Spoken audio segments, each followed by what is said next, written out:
కోరుకొండ మండలం గాడాల, నిడిగట్ల, మధురపూడి గ్రామాల ఉమ్మడి ఆత్మీయ సమావేశం గాడాల గ్రామంలో నిర్వహించారు. ఈ కార్యక్రమానికి రాజమండ్రి పార్లమెంటు ఎన్డీఏ కూటమి అభ్యర్థిని దగ్గుబాటి పురంధేశ్వరి, రాజానగర నియోజకవర్గం ఎన్డీఏ కూటమి ఎమ్మెల్యే అభ్యర్థి బత్తుల బలరామకృష్ణ, రాజానగర నియోజకవర్గం తెలుగుదేశం పార్టీ ఇన్ఛార్జ్ బొడ్డు వెంకటరమణ చౌదరి, రాజానగర నియోజకవర్గం బీజేపీ ఇన్ఛార్జ్ నేర్కొండ వీరన్న చౌదరి, నందమూరి రామకృష్ణ హాజరయ్యారు. ఈ సందర్భంగా దగ్గుబాటి పురంధేశ్వరి మాట్లాడుతూ ప్రజలందరూ సంతోషంగా జీవించడానికి, రాజానగర నియోజకవర్గం అభివృద్ధి చెందడానికి రాజమండ్రి పార్లమెంటు కూటమి అభ్యర్థిగా బ్యాలెట్లో 4వ నంబర్లో ఉన్న కమలం గుర్తుకు ఓటు వేయాలని, అలాగే రాజానగర నియోజకవర్గం ఎమ్మెల్యే అభ్యర్థి బత్తుల బలరామకృష్ణకి బ్యాలెట్లో 5వ నంబర్లో ఉన్న గాజు గ్లాసు గుర్తుపై ఓటు వేసి అఖండ మెజార్టీతో గెలిపించాలని కోరారు. ఈ కార్యక్రమంలో జనసేన, తెలుగుదేశం, బీజేపీ పార్టీల నాయకులు, కార్యకర్తలు, జన సైనికులు, వీర మహిళలు భారీగా పాల్గొన్నారు.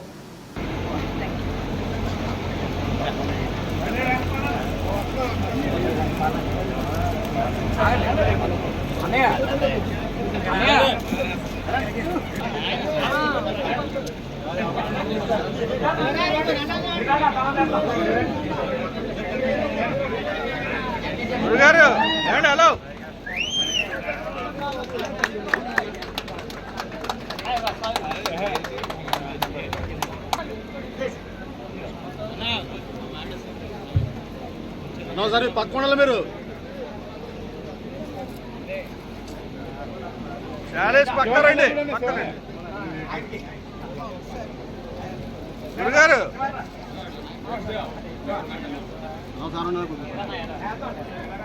జాగ్రత్త ఎవరు పడిపోతారు.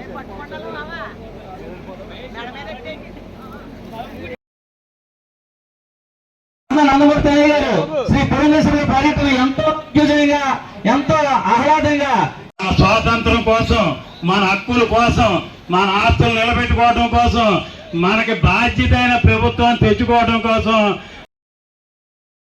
తినటించే సందర్భంలో ఎవరు వస్తారన్న ఆతృతగా ఈ రాజమండ్రి పార్లమెంటు జనం దాదాపు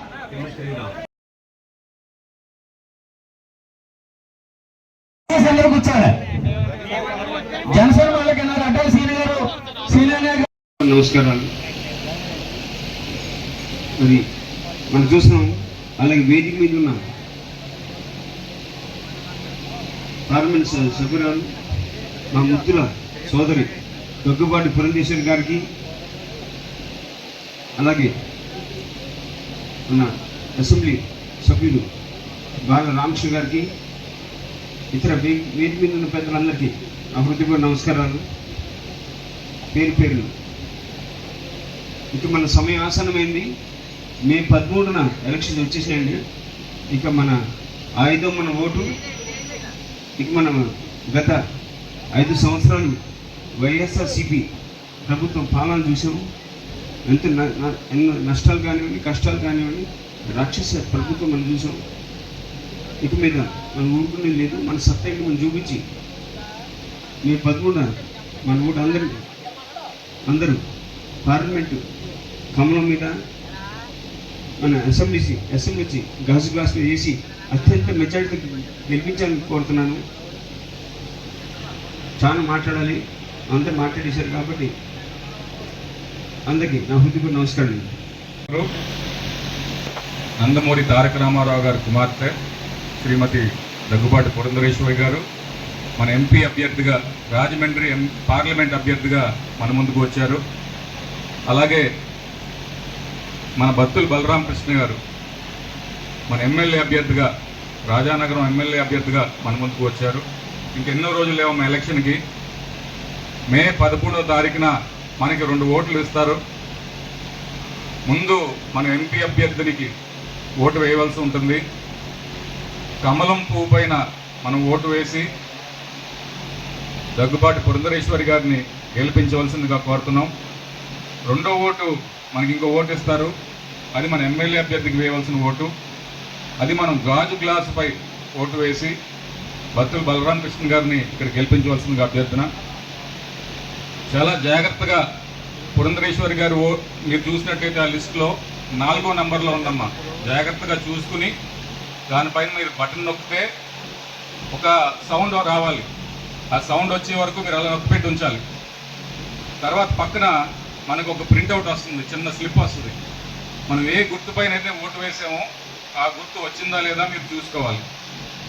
సో జాగ్రత్తగా మీరు ఇంకా మే 13వ తారీఖున ఈ ఓటింగ్ ప్రక్రియలో ప్రతి ఒక్కరు కూడా పాల్గొనాలని కోరుకుంటూ, అదేవిధంగా ముఖ్యంగా ఇక్కడ చాలామంది మహిళలు కనిపిస్తున్నారు. మన ఎన్డీఏ కూటమి యొక్క మేనిఫెస్టోలో మహిళలందరినీ మహాశక్తిగా గుర్తించి మీకు ప్రత్యేకమైనటువంటి సంక్షేమ పథకాలు కొన్ని ప్రవేశపెట్టబోతున్నారమ్మా. ఇప్పుడున్న వాలంటీర్ మాటలు మాత్రం మీరు నమ్మకండి. మనకు ప్రస్తుతం వచ్చే సంక్షేమ పథకాలు ఏవి కూడా తీయబోము, ఏవి కూడా పోవు. ఇప్పుడున్న సంక్షేమ పథకాలు అన్నీ అట్లానే ఉంటాయి. అదనంగా మనకి ఎవరికైతే పెన్షన్ వస్తుందో ఇప్పుడు 3,000 ఇస్తున్నారు కదా, అది 4,000 రూపాయలకి తక్షణమే పెంచుతామని చెప్పేసి మన ప్రభుత్వం వస్తే తప్పకుండా పెరుగుతుంది. మహిళలు ప్రతి ఒక్కరికి కూడా 18 ఏళ్ళు నిండిన వారు ప్రతి మహిళకి ఒక నెలకి 1,500 చొప్పున ప్రతి ఒక్కరికి కూడా కొత్తగా పథకం పెట్టబోతున్నారమ్మా. అదేవిధంగా మనం గ్యాస్ సిలిండర్లు ఉన్నాయి, గ్యాస్ బండ్లు మన ఇంట్లో మొన్నటి వరకు 700-800 రూపాయలు ఉన్నటువంటి గ్యాస్ సిలిండరు ఇప్పుడు 1,200 అయిపోయింది.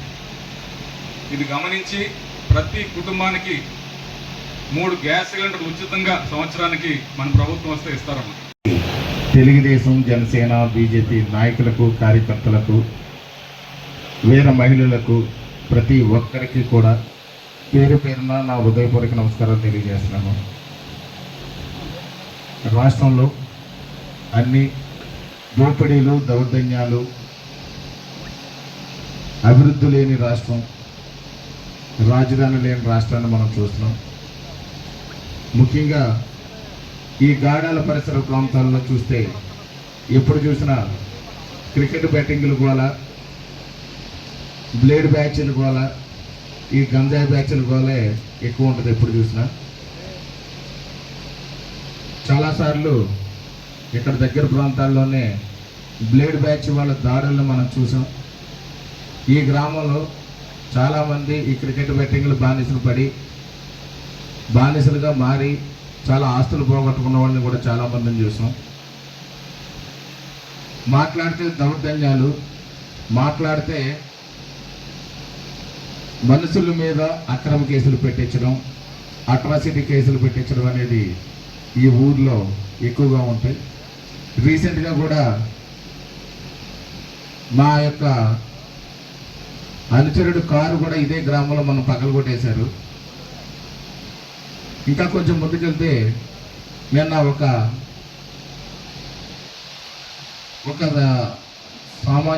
సామాజిక వర్గానికి చెందినటువంటి, అంటే దళిత సామాజిక వర్గానికి చెందినటువంటి ఒక మహిళ పోలీసు మీద కూడా వీళ్ళ దౌర్జన్యాలు చూస్తుంటే ఇంక సామాన్య మహిళలకు ఇంకేం రక్షణ ఉంటుందనేది మనం బాగా ఆలోచించాల్సిన విషయం. ఇక్కడ బలరాం కృష్ణ అనే వ్యక్తికి అనుచరుడు కారే పగలగొట్టేసి తిరిగి మళ్ళీ అక్రమ కేసు పెట్టడం ఎంతవరకు ధర్మం ఆలోచించండి. ఒక మహిళా కానిస్టేబుల్ మీద దుర్భాషలాడి ఇప్పటి వరకు కేసు బుక్ చేయకుండా ఆ యొక్క అధికారిని ఇబ్బంది పెడుతున్నారు అని అంటే అధికారం ఎంత పెచ్చిమీరిపోయిందో ఒకసారి ఆలోచించండి.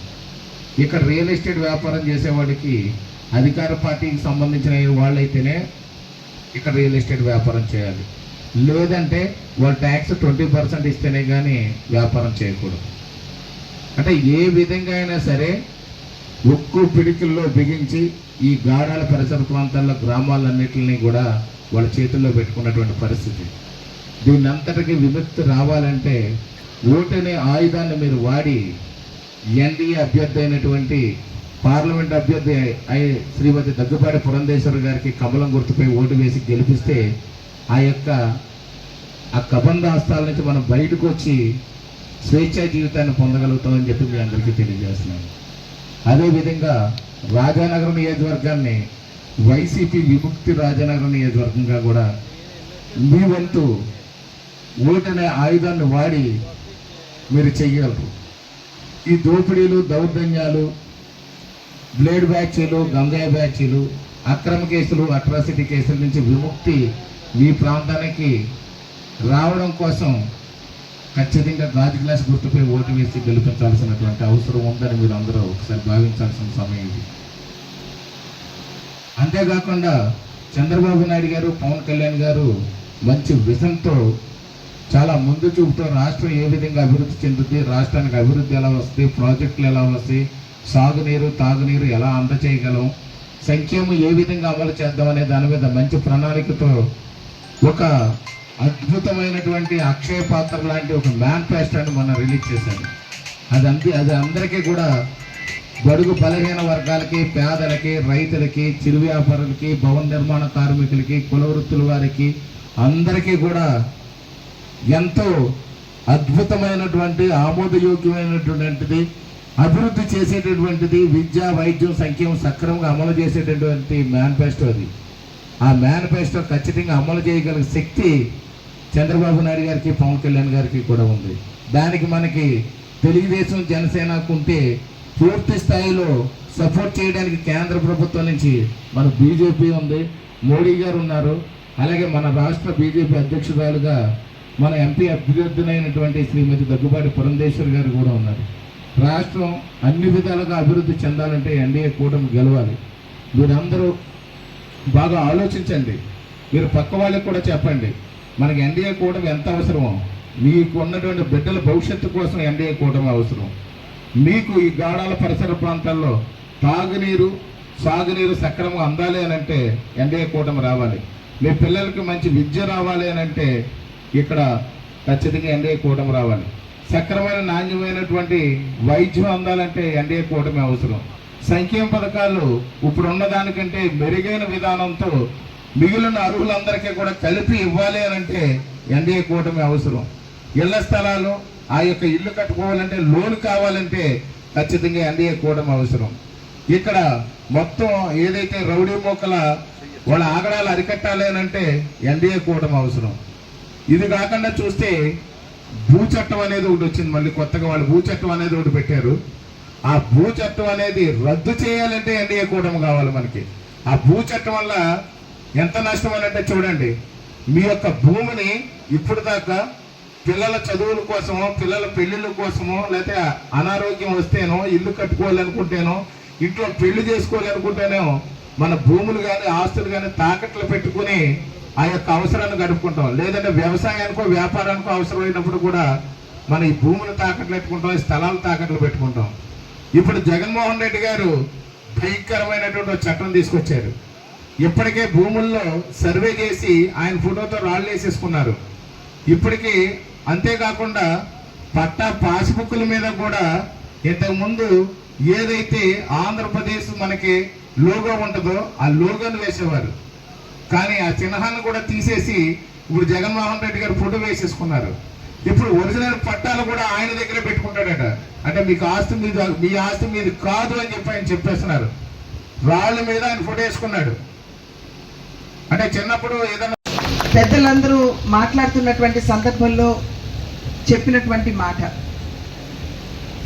సమయం ఆసన్నమైంది, మనం మీటింగ్లు కాదు చెప్పుకోవాల్సింది, కథన రంగంలోకి దూకవలసినటువంటి సమయం ఆసన్నమైందని చెప్పి పెద్దలందరూ కూడా చెప్పారు.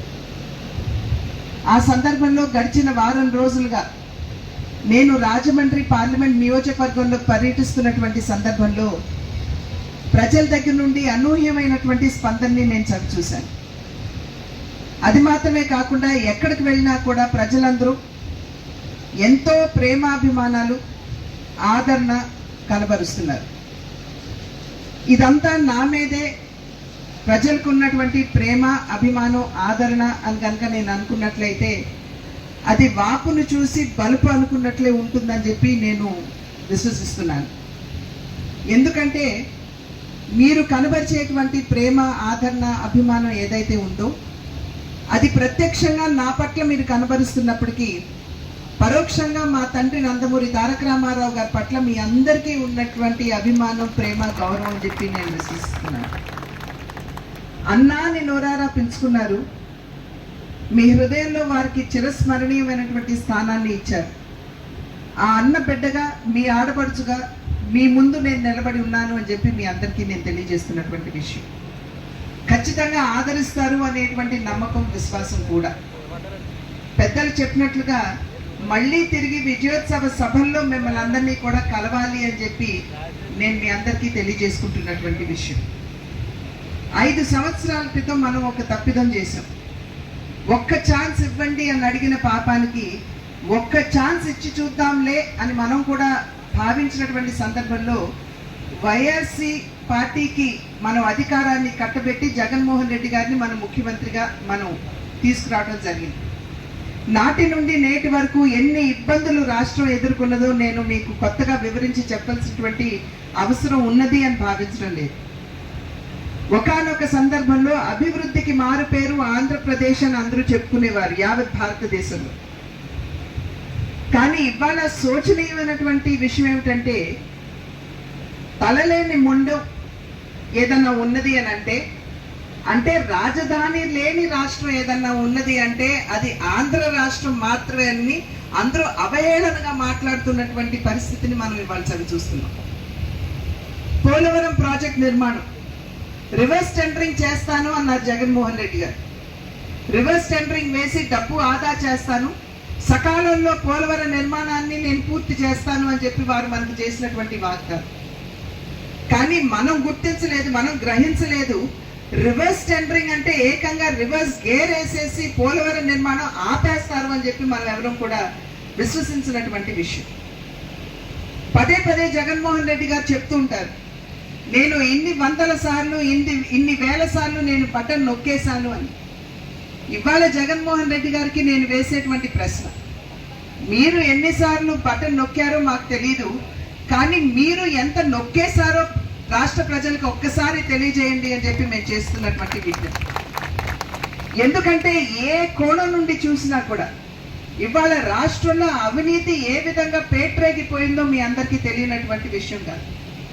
ఆ సందర్భంలో మనం అందరం కూడా గుర్తించాలి, ప్రజాస్వామ్య వ్యవస్థలో మన దగ్గర ఉన్నటువంటి అతి పదునైన ఆయుధం ఏదన్నా ఉన్నది అంటే అది ఓటు హక్కు. 5 సంవత్సరాలకు ఒక్కసారి ఎన్నికలు వస్తాయి. 5 సంవత్సరాలకు ఒక్కసారి మనకు కావలసినటువంటి ప్రజాప్రతినిధులు, మనకి అక్కడికొచ్చేటువంటి ప్రజా ప్రభుత్వాన్ని ఎన్నుకునేటువంటి ఒక అవకాశం మనందరికీ కూడా లభిస్తుంది. కనుక మీరు మే 13న వేసేటువంటి ఓటు ఏదైతే ఉందో అది రాష్ట్రంలో ఉన్నటువంటి పేదల గృహాలకి మనం వేస్తున్నామని చెప్పి మీరు అందరూ కూడా గుర్తించాలి.